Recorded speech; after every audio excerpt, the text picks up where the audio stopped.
Ivan Osipov was merely a serf, but his daring escape from bondage triggered a chain reaction. He was a self-made man, transforming from a rootless fugitive into an unrivaled pickpocket, then the formidable leader of 300 thugs who terrorized Moscow.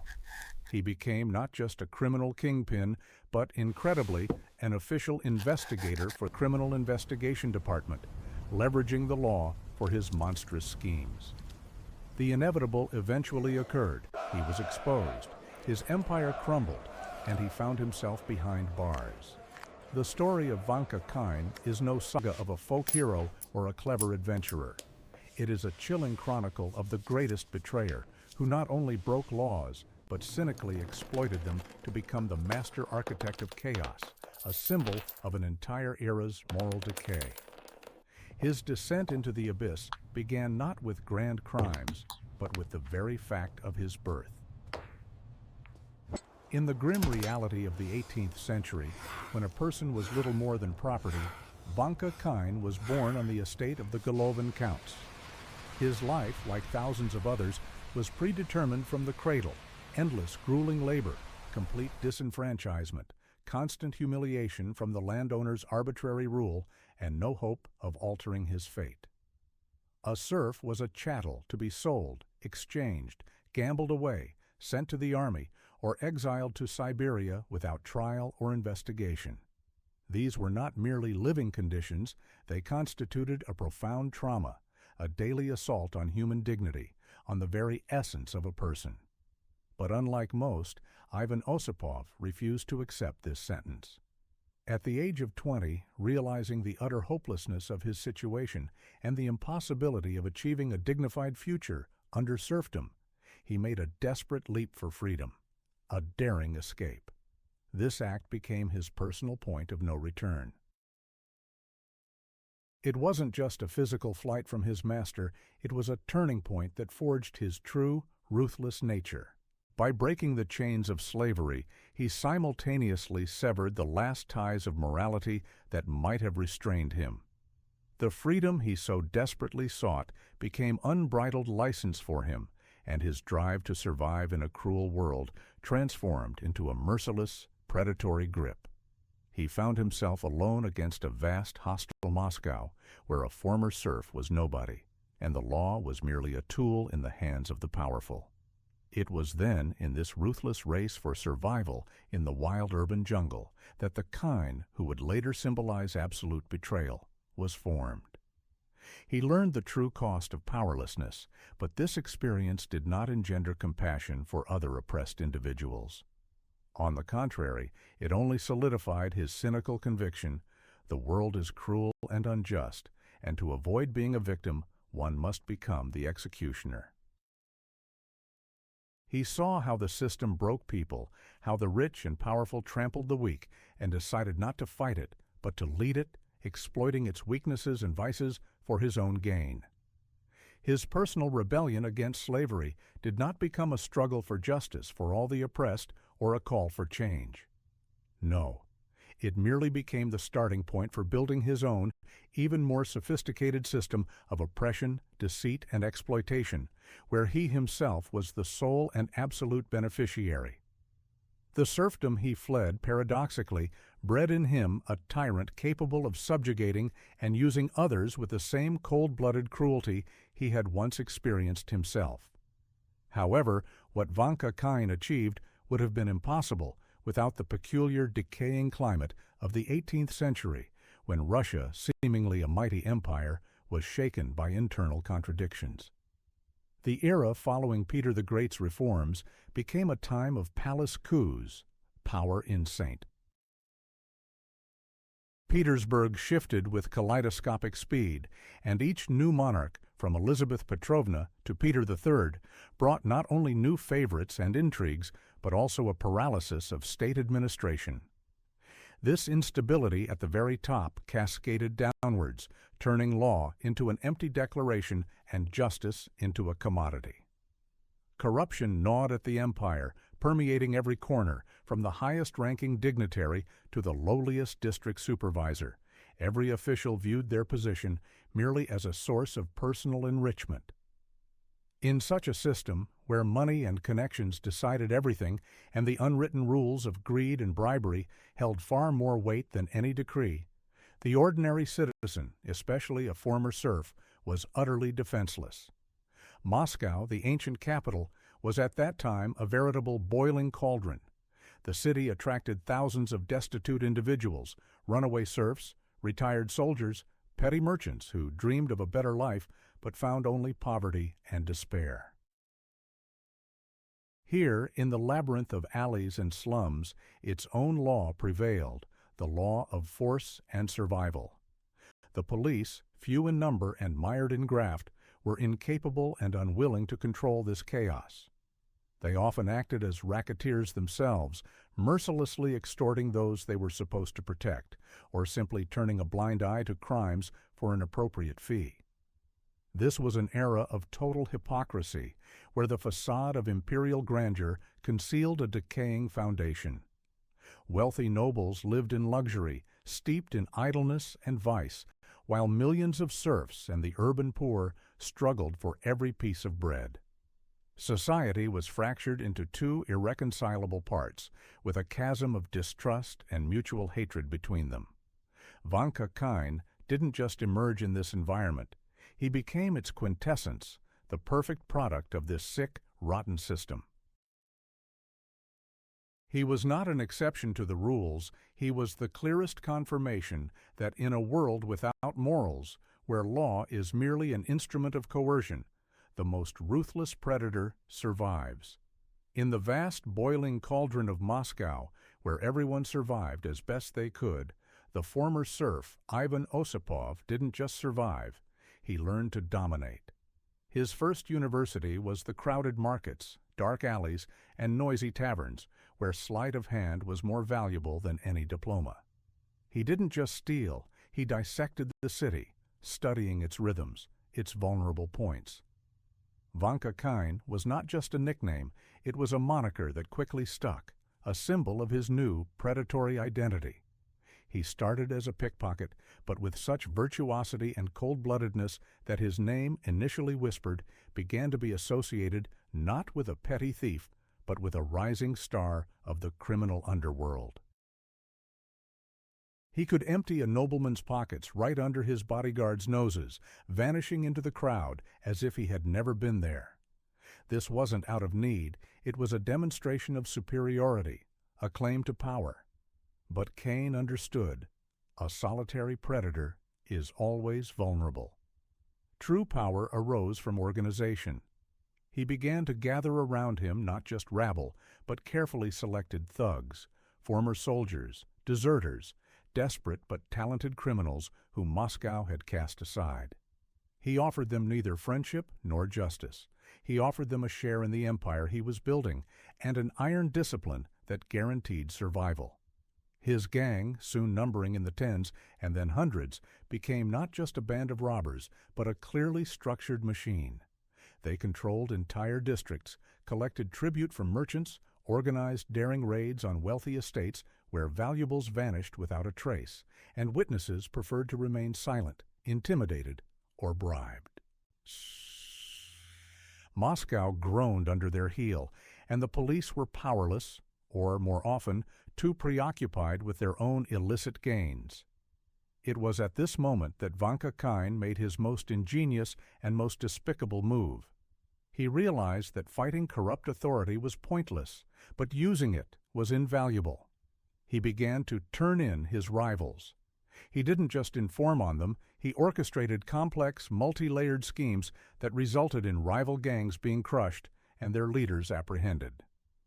All the while, Kain carefully protected his own reputation, setting up those who posed a threat to his power or those he simply disliked. He didn't just provide information, he created crimes that he would then solve, reporting to the Criminal Investigation Department. For desperate officials who couldn't cope with rising crime, Kain was a godsend. He seemed to be the very man who understood the criminal underworld from the inside and was willing to serve the law. They saw him as a valuable agent, unaware that every solved theft or arrested bandit only strengthened his own, far more dangerous criminal empire. He cynically used the state apparatus as a tool to eliminate competitors and expand his influence, turning justice into a farce and himself into the master puppeteer of Moscow's underworld. His ascent from street thief to investigator was not merely the result of fortunate circumstances or systemic corruption. It was the triumph of his twisted genius, his ability to read people and manipulate them like puppets. Kain possessed a dark, hypnotic charisma, not a friendly charm, but one born of absolute predatory self-assurance. He knew how to inspire both fear and respect simultaneously, offering the promise of unimaginable gain and the threat of ruthless retribution.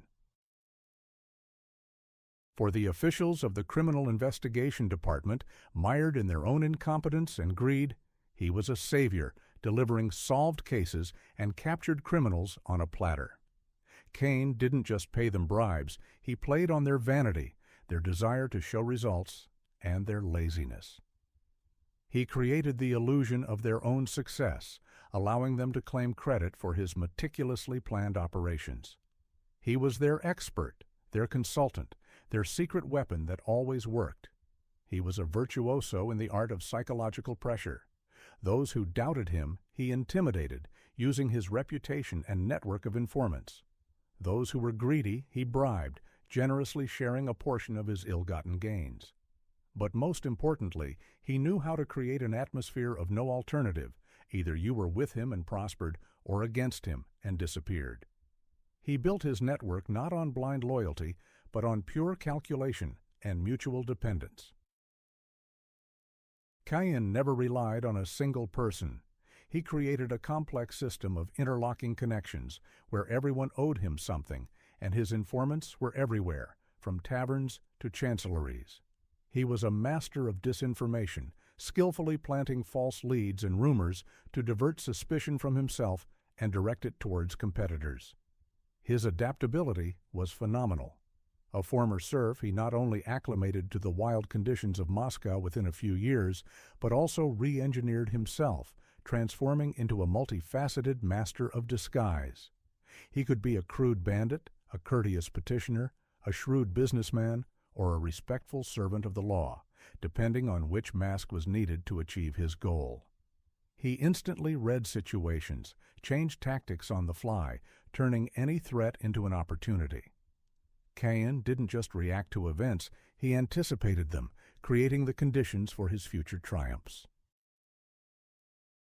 He was the living embodiment of ruthless pragmatism, knowing no moral boundaries.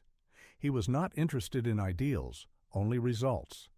And that result was always the same: power, money, and absolute control over what he considered his world. He was not a revolutionary challenging the system. He was its cancerous tumor, growing by consuming the body's resources to ultimately devour it.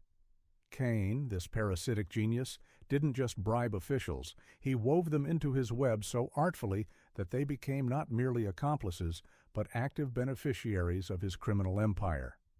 His patronage extended not only to petty district supervisors, but also to influential figures, including the very head of the Moscow Criminal Investigation Department, General Polizeimeister Alexey Ushakov. This man, whose career was closely intertwined with Kain's fate, was not just blind to his schemes. He became their main beneficiary. Ushakov, widely believed to be Kain's patron, turned a blind eye to his monstrous crimes, receiving in return not only a steady stream of solved cases, but also significant sums of money that Kain siphoned from funds allocated for combating crime. This was more than just corruption, it was a symbiosis where criminal genius and the state machinery existed in perverse harmony, each feeding on the other's weaknesses. Kain provided Ushakov with the appearance of order and success, and Ushakov granted Kain absolute immunity and freedom of action.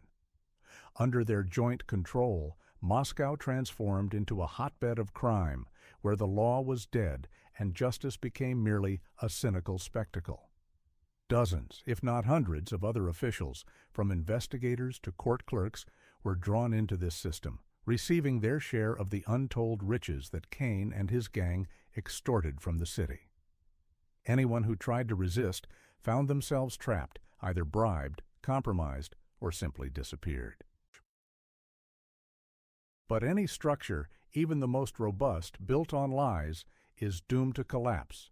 The illusion of order created by Kain and his patrons could not last forever. The scent of change was in the air, and it arrived with a new man whose task was to bring order to chaotic Moscow. In 1751, when Vanka Kain's empire seemed unassailable, a new individual, Nikolai Zagryazhsky, was appointed as Moscow's General Polizeimeister. Unlike his predecessor, Zagryazhsky was not part of the rotten system. He arrived in Moscow with a reputation as an honest, incorruptible, and resolute man, whose sole purpose was to eradicate crime, not to seek personal gain. His appearance spelled the death knell for Kain's criminal empire. Zagryazhsky immediately suspected something was amiss. He couldn't understand how, with such an effective investigator as Kain, the crime rate in the city was not decreasing, but only rising. He began his own secret investigation, which quickly uncovered the monstrous scale of corruption and betrayal. Distrusting all the old cadres, Zagryazhsky personally gathered evidence, interviewed witnesses who had previously been too afraid to speak, and analyzed old cases that Kain had solved.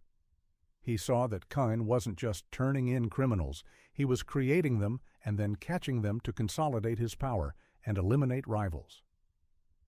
General Polizeimeister Zagryazhsky became the very antagonist whose integrity and incorruptibility proved stronger than any cunning or bribery. He was the only one who dared to challenge Kain, unafraid of his reputation, his connections, or his ruthlessness. For Vanka Kain, this was the first true adversary who could not be bought or intimidated, and who saw right through him, a predator cloaked in the guise of law. It was this clash of two irreconcilable worlds, one of absolute cynicism and one of uncompromising justice, that foreshadowed the downfall of Moscow's greatest betrayer. The relentless Zagryazhsky, step by step, methodically tightened the noose around Moscow's criminal king. He could not afford any delay, knowing that any leak of information would be catastrophic for him personally. In conditions of total corruption, where every official could be Kain's accomplice, the General Polizeimeister acted with unprecedented caution and determination. He secured direct support from the Senate, obtaining a secret arrest warrant that bypassed all customary bureaucratic obstacles and, crucially, excluded all compromised individuals from the process, including his own predecessor, Ushakov. This move was not just a tactical decision, but a demonstration that true authority was still capable of breaching the web of lies. The operation to capture Vanka Kain was planned with the same cold calculation with which he himself built his criminal empire. One ordinary day, as Kain, confident in his impunity, was in one of his favorite taverns, enjoying lunch and receiving reports from his henchmen, the doors suddenly burst open. These were not the usual corrupt district police, but specially selected soldiers loyal to Zagryazhsky, whose faces showed neither fear nor a desire for bribes. For the first time in many years, Kain encountered a force he could neither bribe, intimidate, nor deceive. His predatory instinct, accustomed to playing by his own rules, proved powerless against a direct and uncompromising strike. He was apprehended without a single shot, without a chance to resist, because his own system, based on total control and predictability, had not accounted for the emergence of absolute honesty. Kain's arrest sent shockwaves through Moscow. His criminal network, which had seemed unassailable, instantly crumbled. Thousands of threads connecting him to the criminal underworld and corrupt officials began to snap one by one. Interrogations, personally conducted by Zagryazhsky, revealed the monstrous truth. Vanka Kain was not just a talented criminal, but an architect of chaos who had used the state for his own ends for years. His testimonies, as well as those of his captured gang members, began to bring to light the names of dozens, then hundreds, of high-ranking officials who were involved in his scheme. General Polizeimeister Ushakov, his main patron, was immediately removed from office and arrested, followed by other, less significant figures, from investigators to court clerks whose hands were deep in criminal money. This was not just the downfall of one man, it was a tectonic shift that exposed all the rot and hypocrisy of Moscow's government. The public, which had previously whispered about Kain's omnipotence, now learned about the scale of his betrayal and how high up in official cabinets his accomplices sat. The trial of Vanka Kain and his associates became a grand spectacle that lasted for many months, revealing new and horrific details of his monstrous machinations. For Zagryazhsky, it was not merely a victory over crime, but a cleansing, an attempt to restore faith in the law that Kain had so cynically trampled. The story of Vanka Kain, Moscow's greatest betrayer and investigator, concluded not with a heroic finale, but with a shameful exposure that forever etched his name into the annals of criminal history as a symbol of absolute moral degradation. The trial of Vanka Kain concluded with an inevitable verdict, intended to serve as a fearsome lesson for all who dared to infringe upon state order. He was found guilty on all counts, from robbery and murder to the monstrous misuse of the state apparatus for personal gain. The death sentence handed down by the court was, however, mercifully commuted, not out of compassion, but rather from a desire to use him as a living reminder of retribution. Vanka Kain spent the rest of his life in hard labor at Rogerwick, far from the streets of Moscow he once held in an iron grip. His body, broken by years of penal servitude, lived out its days in disgrace. But Kain's fall was just the beginning. Zagryazhsky, having received unprecedented powers, continued his ruthless purge.